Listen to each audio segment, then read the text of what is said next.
Welcome to Dave Takes It On News Desk, bringing you the latest EV news from around the world. Well, it's 2025 and we have to open with America and we close with China. Chapters as always. Trump threatens to remove EV incentives and subsidies. Trump vows to boost oil and gas, drill baby drill. Trump threatens to impose 100% tariffs on China EV exports and 25% tariffs on European EV exports. Is this the end of the EV world as we know it? To misquote Michael Stipe. See China's full response in the third news item. It's a blockbuster reply aimed directly back at Trump. Trebuchet might just be the word of the day. No, of course it's not the end of either EVs or the world. First, he was president once before, if you remember, and the world didn't end then. In fact, EVs have boomed since the day he first took office, dramatically so. Second, Wall Street reacted with a bit of hope and optimism on their first day back after his inauguration, with a rise of over 500 points. They certainly don't seem worried that the most valuable car company in the world, and a lot of others, are in any imminent danger. Third, you have to credit Musk with some intelligence. He funded him, supported him, so surely the least he can expect is something good in return, even if we can't see what that is yet. But in hard figures, losing the EV IRA Inflation Reduction Act 7,500 tax break would hit sales. But how bad? After all, Musk has been asking for the end of subsidies for over a decade. Well, let's see the figures. In very rough, easy to understand figures, Tesla's biggest and best factory is Giga Shanghai in China, with about 1 million produced and delivered a year, followed by Fremont, California, 500,000, Berlin and Texas, around about 250,000 each. So China and Europe sales are about twice as big as the US. We already knew US was lagging way behind. Plus, of course, not all US-made Teslas go into the US. From there, they supply Canada, Mexico, and South America. In fact, total EV sales from all manufacturers into the USA in 2024 was about 1.3 million, of which just 633,000 were Teslas. Now, that's interesting in itself, in that Tesla sold almost exactly half of all EVs in the US in 2024. Put another way, Tesla nearly outsold the whole of the competition put together. But that represented to Tesla just a third of their worldwide sales of around 1.8 million. I'm certain there are an awful large number of countries elsewhere in the world which would dearly love for Tesla tomorrow to switch their entire US production and deliveries to them for the rest of 2025. And those markets are definitely out there waiting. So if Tesla lost their entire US EV sales, it would nowhere near spell the end of Tesla, just a slight redirection. Sorry, all you Tesla and Musk haters. And are EVs going to lose out to ICE totally? Oh, don't be silly. Surely nobody could still be that naive. Well, the latest figures we have show that the average price of a new petrol or diesel car in America is around $47,000, and the average price of a Tesla Model 3 or Model Y is a very similar $45,000 without any subsidies. An average petrol or diesel pickup truck is priced about $60,000, while the current Cybertruck is priced about $75,000, with a cheaper version promised for this year. Now, sales would not stop if the IRA subsidies ceased today. They would drop, certainly, but continue at a lower level, then gradually creep back up again.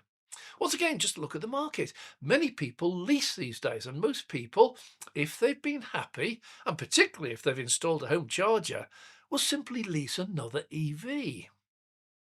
Now, in multiple surveys, it's been confirmed that the majority of EV drivers will never go back to ICE, petrol or diesel. One recent survey of over 23,000 EV drivers across 18 countries found only an incredible 1% would consider going back to petrol or diesel. EV sales would just continue on the existing owner market alone. And that raises an interesting question for Trump's promise to restore the great US auto industry, ICE industry, to and beyond this former glory. BP and Shell both recently produced reports stating clearly that their sales will decline as cheaper, cleaner renewables take over. Petrol stations around the world are already closing down. Sales of petrol and diesel are already falling, partly as we reduce our average mileage to save money, and partly because many of us buy smaller, more economical cars to save money. But also because last year, 10% of all the new cars sold in the US were pure electric. The traditional all petrol car sales market just shrank by 10%, and according to the surveys, it has gone forever. Now, factor in subsidies. No, no, no, not EV subsidies. Look back over the last 100 years, and the entire ICE legacy auto industry has lived by way of humongous, obscene grants, loans, subsidies, and tax breaks from successive governments of both parties. Last year alone, GM received multiple billions. I think they now just hand it over. They've long since given up stating whether it's a loan or a subsidy or an incentive. Oh, by the way, GM also seems to have given up using it for investment, or in plant or equipment or for the workforce. They simply instead use much of it for a massive multi-billion-dollar share buyback. Is that not what we more commonly know as money laundering? Anyway, that will put Trump in a dilemma. You see, Biden handed oodles and bundles of dollars to GM, so he's unlikely to do the same, since the reason they got the money was the union they support funded Biden presidential campaign. We all know Trump demands loyalty. Well, Ford is finally doing quite well on EVs, with the Mach-E now outselling the petrol Mustang. Is Ford suddenly going to stop making their EVs? Stellantis won't get a penny, well, sorry, a cent, as they, just by their name, they're not real Americans, they're foreigners. Oh, the hypocrisy, as the name Trump is from either English or German origin. Besides, handing money to factory workers probably does not figure high on his list of to do this century. Oh, come on. We all know he's going to tear up the Constitution, declare presidents can stay in power indefinitely without the inconvenience and the sheer cost of holding future elections. Well, I really do look forward to seeing how Trump walks this tightrope. Mainly because he is like a, oh, look, chocolate. It's because, oh, look, a chip. Yeah. Oh, a biscuit. Yummy. Oh, sorry, where was I? Oh, yeah, he's easily distracted. And that's where we in the UK score the highest on the Trump must-have scale. That's because we have something he desperately wants, but can never, ever have. He might claim to be the most powerful man in the world, but he's not a king and never can be. And we have one of those. And Trump will give us almost anything we ask for just to get a meeting in front of the cameras. We get absolutely anything we want if he gets an award where our king is going to pin something on his chest, and he'd probably give us America itself if he could get a knighthood. Wow, the art of the deal. Give him what he holds most dear, but we value the least. Well, most ex-prime ministers seem to chuck knighthoods around willy-nilly. Everyone gets one when they leave. Well, moving on. Should that be moving backwards to our second item? Seems there's an increasing number of motorists who prefer the cars that we used to drive. They always say nostalgia ain't what it used to be. I get repeated comments about how good petrol and diesel cars really are and how appallingly bad EVs are and how little time they have left before they fade into oblivion. Yet another failed venture along the lines of Betamax, hydrogen airships, plastic carrier bags, and the birdie song. First, do these people really think that we who drive EVs have never driven a nice car at all, ever? They keep reminding us about how long it takes to fill the petrol tank and where we have to go to do it. They remind us of those pleasant weekends spent under the bonnet, servicing our own cars and thereby saving money.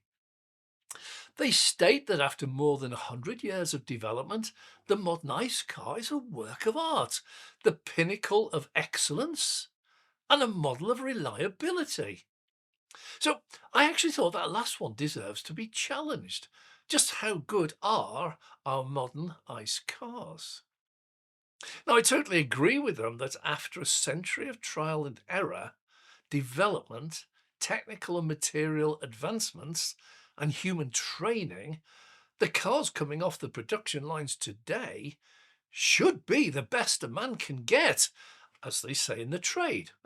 Unfortunately, it seems that slogan was not intended for the motor trade. A quick glance at what the current cars coming off the production lines offer seems to be increasingly a very quick trip back to the factory.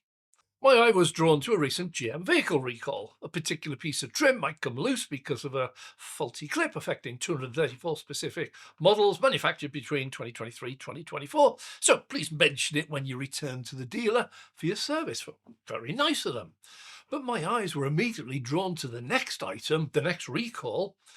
The front camera might falsely detect an obstacle, which causes the automatic braking system to engage in error to prevent a non-existent crash. Wow, that's a bit specific, and that affects 55,755 vehicles. You could be toodling along the road, and your brakes apply emergency force to prevent an imaginary accident, probably causing a real one as a guy behind runs into the back of you. And that one really should concern you, because another recall states that airbags may not deploy correctly in the event of an accident. And this is now getting very serious, really serious. Did you know, for example, there are park outside recalls? Kia, for example, have a recall out because there is a risk of fire from overheated power seat motors. And that affects 462,869. Really? Do they all know they should park outside? Do they know that parking in their garage might be the last thing they ever do? Or the 15,604 Mercedes-Benz drivers under a do not drive advisory 2024. Brake booster corrosion may impair braking. Do they all know that you might press the brake pedal and you might not stop? How about Chrysler drivers of Jeep Wrangler 20 to 24 and Jeep Cherokee 22 to 24 vehicles, all 154,032 of them?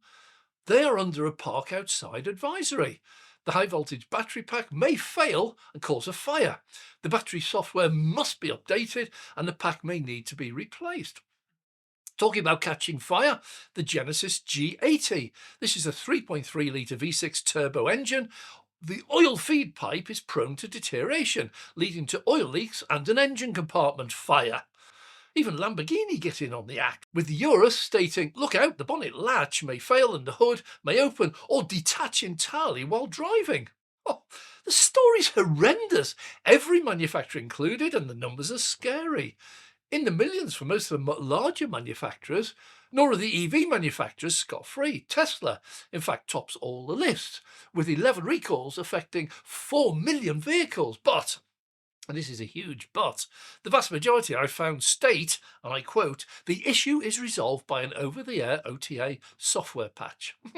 One exception is the Cybertruck, and it states improperly adhered trunk bed trim can detach. Resolution: there is a DIY step-by-step guide on the Tesla website, or take it to a Tesla dealer for sticking it down properly.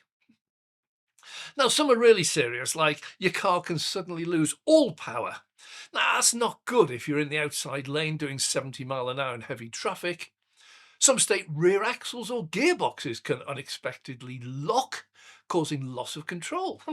No surprise there then. Countless fires mentioned, most of them not EVs, but good old reliable ICE. And this is a really serious and sorry state of affairs. While all credit for discovering the fault and notifying us, how did it happen in the first place? But hang on, should they get credit? You see, I read of one fault and the remedy horrified me. Well, this is a General Motors recall affecting 462,000 pickup trucks with diesel engines because the rear wheels can lock up The issue, a transmission control valve can wear out over time. In rare cases, it can fail and lock up the rear wheels. Drivers may notice a harsh shifting before any wheel problems. GM offers to install new transmission control software. Software, yeah, that will monitor the valve and detect excess wear 10,000 miles before the wheels lock up. If wear is detected, the transmission will be limited to fifth gear, preventing wheel lockup, which happens when the transmission downshifts from eighth gear. So, no fix. We monitor, and if it might blow up or lock up, we'll shut down half your gearbox. Well, it's cheaper for them. See, I must be getting old. In my day, that would be fixed under warranty. Well, there is such a thing as quality control. These sort of things should not happen. We're talking about people's lives. And no, I haven't trawled through years of recalls. All of these I've quoted were first reported in 2024. I utterly dread to think what I would find if I did look back further. The primary reason for this is likely to be a cost-cutting exercise where pressure is put on the suppliers to reduce the cost of components and put on managers to put pressure on the workforce to get the cars out of the factories ever quicker. We saw the ultimate outcome of this recently with Boeing, when experienced and qualified engineers who had been running the company for many decades quite successfully were replaced by the moneymen, the accountants, the bean counters. 2 fatal crashes of the 737 MAX killed hundreds. Once again, in my day, the first crash would have had to grounded the entire fleet until the problem and the cause and the remedy had been identified and rectified. Here it seemed, well, money was deemed more important. I ask you, are these the cars that you tell me you wish to buy? Is this the future of motoring you picture? Excuse me, but I will stick to my EV, thank you. Hey, finally, we get to China. Anything you can do, we can do better. China announces a new tariff structure for 2025. Hot off the press, they obviously read all of Trump's rantings and threats and promises and plans over the Christmas period and came out in the new year fighting fit. Let's get started. According to China Briefing from Desan Shira and Associates, the State Council has announced new adjustments to the China import-export tariffs for 2025 to expand domestic demand and serve industrial development and technological progress in the coming year. There are reductions on some tariffs like medical supplies and green products, and tariff increases on others like syrups and sugar-containing premixes. Oh, what was one of the USA biggest exports? Corn syrup. But now that's been crashing for several years. There's very little left, and what is left is now going to be taxed even more. Well, tariffs now separate between those offered to MFNs, that's most favoured nations, countries China likes, and those not favoured. China specifies 3 countries for normal tariffs, 43 for reduced, and 24 free trade agreements. Many categories of products will continue to be subject to quotas in a bid to boost domestic supply. Well, China will reduce tariffs on automatic transmissions for special purpose vehicles, fire trucks, and rescue vehicles. Health and medical care will see lower tariffs, particularly in cancer care. Recycling will be encouraged in copper and aluminium, and import tariffs lowered to encourage green and low carbon development. Hey, is this sounding to you like the exact opposite of the Trump pledges? Anyway, this is all designed to restructure China's commitment to balancing innovation, public welfare, and sustainability while adapting to evolving market and industrial needs. Yeah, this is definitely the exact opposite of the direction Trump wants to take America. Absolutely diametrically opposite. Anyway, let's go on. To support China's aims, tariffs will begin to increase from January 2025. We're there now.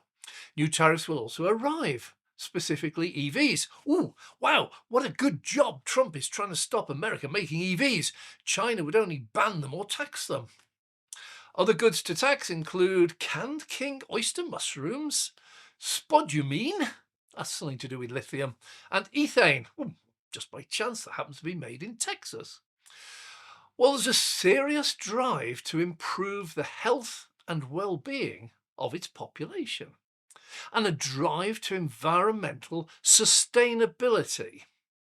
China seems to be realizing it cannot just keep going on as it has been. It will be these steps and measures that will strengthen its position on the world stage in most metrics. Linked to recent policy agreements reached with the UK concerning financial and insurance ambitions, so link to that down below, China sees itself as a real world power of the future, spreading its wings. Trump appears to have a very different vision for America. He sees America as the strongest nation on the planet, but isolated within its own boundaries.